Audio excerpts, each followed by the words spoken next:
Hi, I'm Allie. Join me as I play with sterling silver wire, creating these simple Abbey Road earrings. They have a nice intersection of 18 gauge and 26 gauge sterling wire. And if you need any supplies like the wire or the gemstones, look below the video in the description to get links back to our website. Gather up your supplies and let's get started. The wire is super fun to play with. I'm going to be using sterling silver. You can use 18 or 16 gauge here. And then I have a thinner 26 gauge. The thinner gauge is because I want to use a thinner wire and wrap it around the thicker wire in order to put on some really pretty blue gemstones. Now, the most important thing is that you make your earrings consistent. I have a hammering block here and I have a hammer. I'm going to be working with a ruler. I have the ultimate ruler here, and I've pre-cut my wire so that way I realize my earrings and my earring forms match. I currently have cut the 16 or the 18 gauge wire to 4 inches, 2 pieces of that, and I've cut 2 pieces of 26 gauge wire to 6 inches. I have my first form, which I'm keeping very simple and turned right at the line. So I'm going to do the same thing here, moving over and just showing you some of the turns here. So at 2 inches is where I'm going to do my first turn. I'm going to go in and kind of hold it right there with my fingers, go in with my needle nose pliers, and I'm going to turn the wire at that 2 inches. Going back and checking, make sure that you're at 2. Good job here.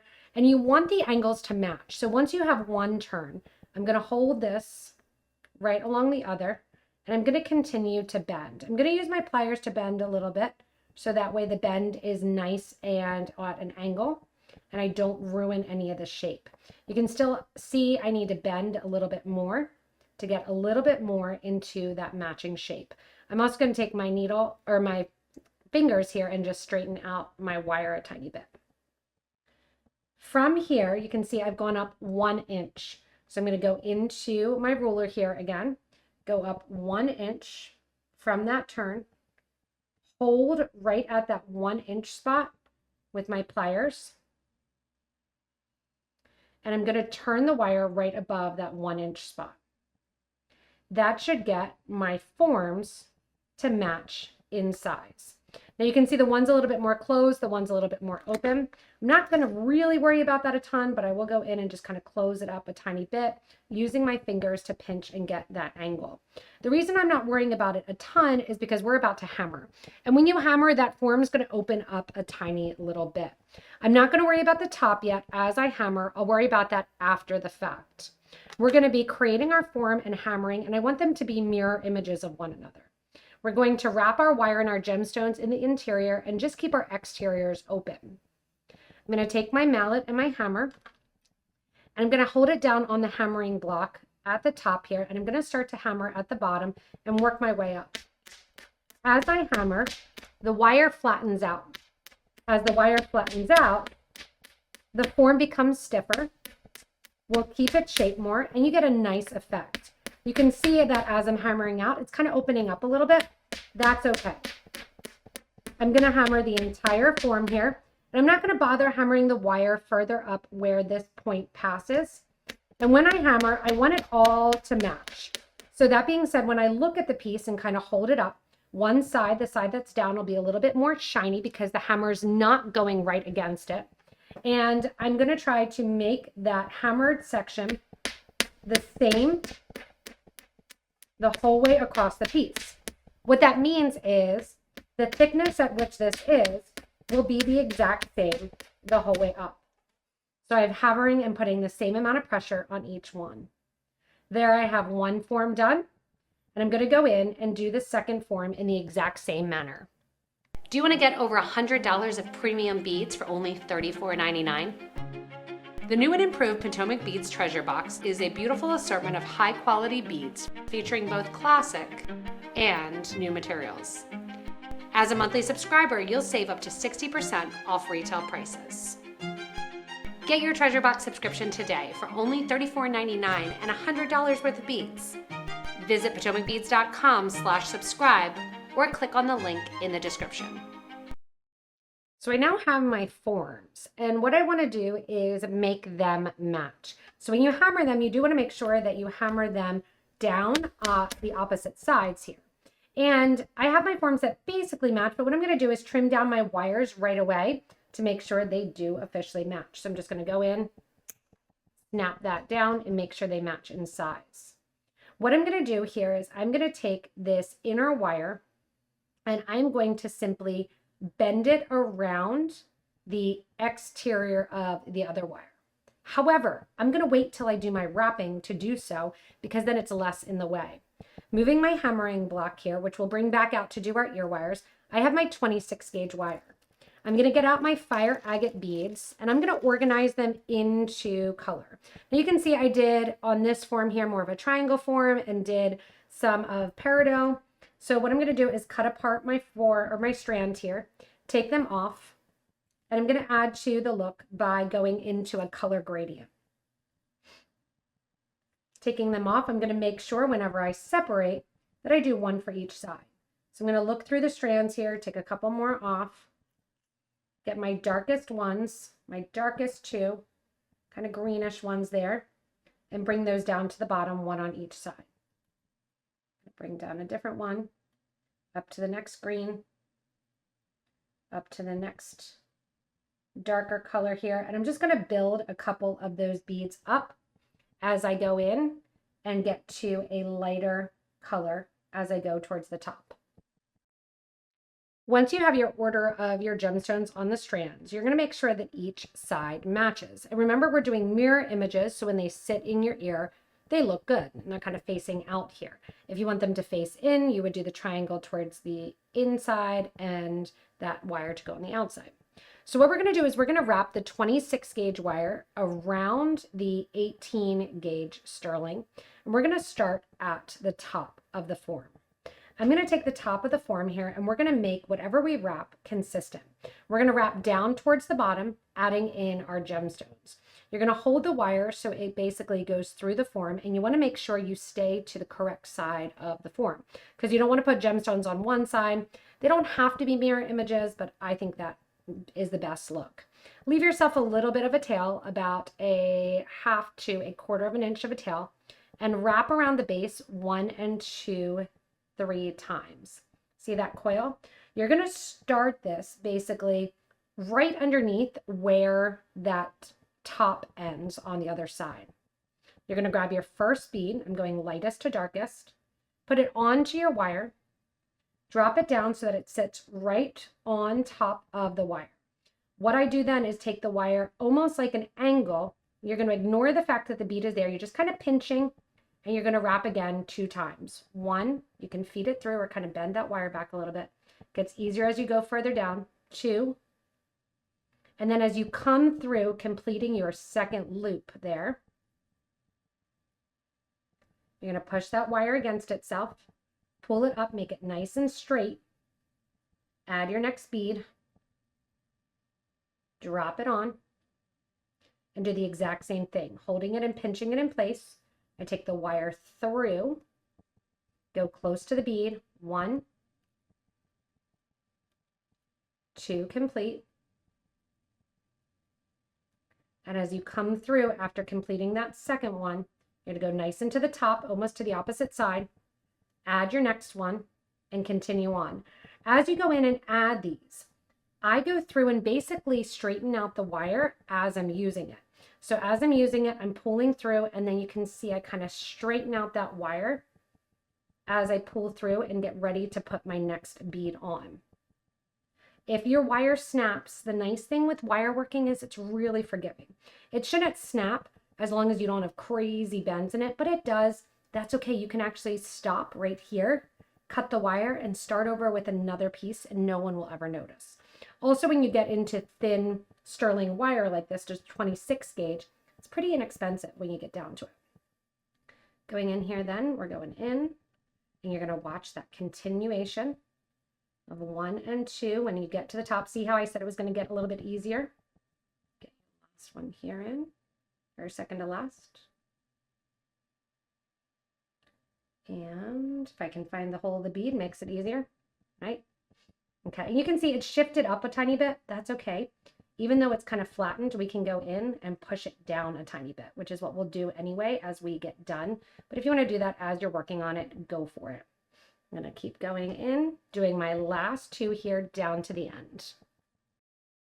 When the wire gets short here at the end, I sometimes will grab my round nose pliers and just pull the wire around to make it a little bit easier and so that you don't poke yourself and make yourself have holes in your skin. Nobody likes that. Not fun. As you get really close to the bottom here, you can even go in with your needle nose pliers. And we're going to do that anyway as we go in and finish off the wire at the bottom. Make sure those match, looking pretty good. Finish off the wire at the top. The wire at the top, I have more wire than the other side here. So I don't want it to go too much higher. So I'm just going to go in and trim down that extra wire. And then take my pliers and pull to the back and squish down a tiny little bit. Now you can see if I push that wire over, I have that mimic side of my sterling earring wires with my beads on the side. If you want to, you'll have extra wire. You can go in and you can bead down the bottom too if you want, or just put one in the middle here, wrapping from side to side, up to you. I'm keeping it nice and simple and plain. We're going to go in now and connect the side to the core, bend the core, and create our ear wires. So to connect to our top, we're just going to move that wire right in the front of our gemstones. You can see because it's flattened out a little bit, it looks like that nice flattened edge. And we're just going to simply wrap it around the core there. To do so, I'm going to grab with my round nose pliers and do the first turn just to kind of get it towards the back there. And then I'm going in with my needle nose pliers and just pulling it towards the back. Don't overthink it. Just go in and pinch it down to finish out that triangular shape. And if you need to, you just kind of poke around there and make it the exact shape that you want. Now we're going to bend our front wires here, or our long wire towards the front. Long wire here towards the front. Now you should have about equal amounts, and we have more wire than we need. So what I'm going to do is I'm going to go back again to my ruler. I'm going to go in and I'm going to find a good distance, which is going to be right about 3/4 of an inch. And I'm going to trim down to that 3/4 of an inch mark. I'm going to trim one, cover my hand so I don't hurt anyone here. This could also be a post earring if you want to. I'm going to do the same thing on the other side, making sure I have the same amount of wire. All right, now we're going to take this wire with our round nose pliers, making sure that we hold at the same size or the same style of our round nose pliers, same place with both sizes. I'm going to take my round nose pliers and I'm simply going to round it out and make a loop at the top. That's it. Just a rounded loop towards the back. Here on this one, same thing, rounded loop. And if you do the loop slowly, you can kind of see where you need to hold on the round nose pliers. If it's going too big or too small, you can kind of adjust as you're working with it. And you want it to touch right along the back there. Nice pair of blue sterling silver earrings. Now we need our ear wire, right? So our ear wire is going to require a little bit more of the sterling silver wire. And I like that we didn't really waste that much of the sterling because the 18 gauge does get a little bit pricier. If you have thin ears, thin ear holes, which most of you probably do not, you want to make sure that you are using 20 gauge versus the 18 gauge. I'm going to use the 18 gauge because I have plenty of space after wearing nice and heavy earrings. We're going to get ready with our hammering block and our ruler, and we're going to go in and we are going to measure 1.5 inches, making it pretty small. If you wanted a bigger ear wire, go ahead and 2, but I'm just doing nice and simple. 1.5 right there. Once I do that cut at 1.5, I'm going to take my wire and measure my second piece off of it. If you want to, you can also measure your wire with the ruler again. Making these consistent is the key. I have that 2 pieces now of 1.5 inch wire, and we're going to create our ear wires with this. If you want to, you can also wrap a gemstone at the top of your ear wire. I'm going to keep the gemstones at the bottom focus. So I'm not going to bother with going in and creating a little gemstone here at the top. We're going to make our ear wires, which are going to go into those loops. First turn we're going to make is 1/2 inch on the wire, right here, holding at my 1/2 inch. I'm going to bend my wire up. You can see I have the little L's there. Those little L's, I'm going to take my round nose pliers and I'm going to make loops out of those little L's. What that's going to do is create my eye pin that my ear wires are going to sit in. One, and then the other. And again, you want these to match in size. If one's a little bit bigger, you can keep going and then kind of bend it back. And you're getting two nice eye pins. Those eye pins are going to connect to our ear wires, and we're going to make, or to our earrings, and we're going to make our ear wires out of this. To make your ear wires, you can use a Bic pen, which is my favorite. You can use a mandrel, it's up to you. And I want these pretty close to my ear since they're already long. I'm going to hold the bottom of the loop right at the bottom of the mandrel, and I'm going to bend the ear wires backwards. Again, if you want them longer, cut them to 2 inches rather than the 1.5 inches. Putting that one down, same thing on this side, same portion here of my loop. Now I forget which one I did. I think I did that second one. Nope, third one. Good thing I checked. Going in, holding the loop at the bottom, and bending the wire towards the back. Once you have that wire bent towards the back, you're going to go in with your plier and just bend that wire up ever so slightly. You can take a nail file if you want to, or an emery board, and cut that. I bent one a little bit too much, so I'm going to trim this guy down, make them match in size. That's okay. And now what we're going to do is we're going to attach our earrings to it. Anytime you open a jump ring or you're working with wire and you've created a loop, you always want to make sure that you don't lose that loop. We're going to open up by pulling to the side. We're going to slide our earring on. We're going to close that loop up. And that's it. You just made an entire pair of sterling silver earrings all by yourself with no super tools involved, with no hardships, and with very little cost involved as well. There are your beautiful blue agate mirror earrings, one and the other. Thanks so much for joining me in creating these Abbey Road Sterling Silver Earrings. If you want to learn different techniques like this, we have plenty of other videos, or you can join us at one of our retreats. This is a project for those that don't know how to work with wire that we are doing at this year's bead retreat. So check out PotomacBeads.com at the bottom of our website to check out any live events that we have going on.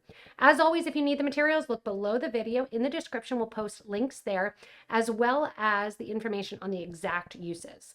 Thanks so much for watching, and stay tuned for more inspirational designs.